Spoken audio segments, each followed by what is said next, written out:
Good evening, people. Gagawa po tayo ng smoothies. Malamig kasi ang panahon. Meron akong gagawin dito for boosting our immune system. Pampabata po. Carrots. Ito lang. Ginger. And lemon. So, gagawin natin ng smoothies. Hatilan natin yung lemon. At squeeze natin dito. Yan.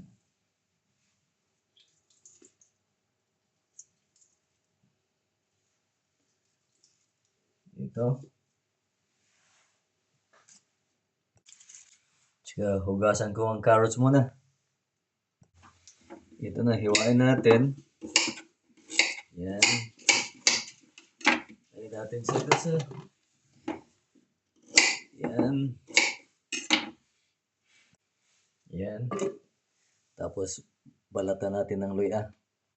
Tapos, i-slice natin.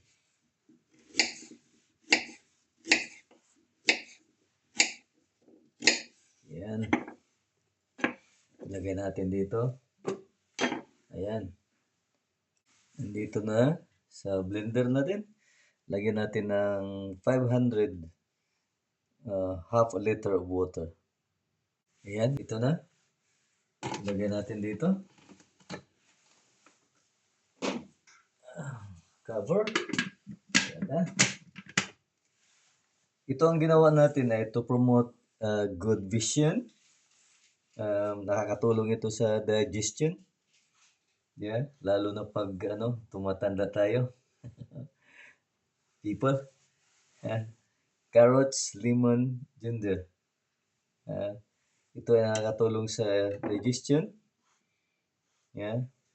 At nakakatulong din ito sa cleansing sa natin sa kidney, mga kapatid. Yeah. Lalo na pag mahilig kayo sa maalat na pagkain, lalo na mahina kayo uminom ng tubig, ang kidney natin ay mahihirapan. Di ba? Mahihirapan siya. So, kailangan natin ng ganito to cleanse our kidney. Marami ito siyang gamit to boost our immune system, mga kapatid. So, ito na siya. Andali, baliktad pala. Baliktad, dito pala ang blend natin.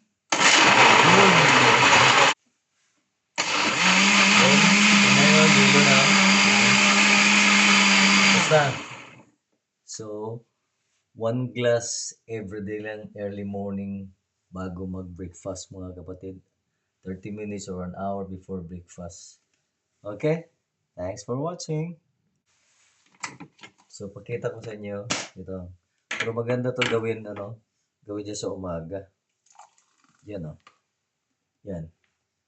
Okay? Thank you.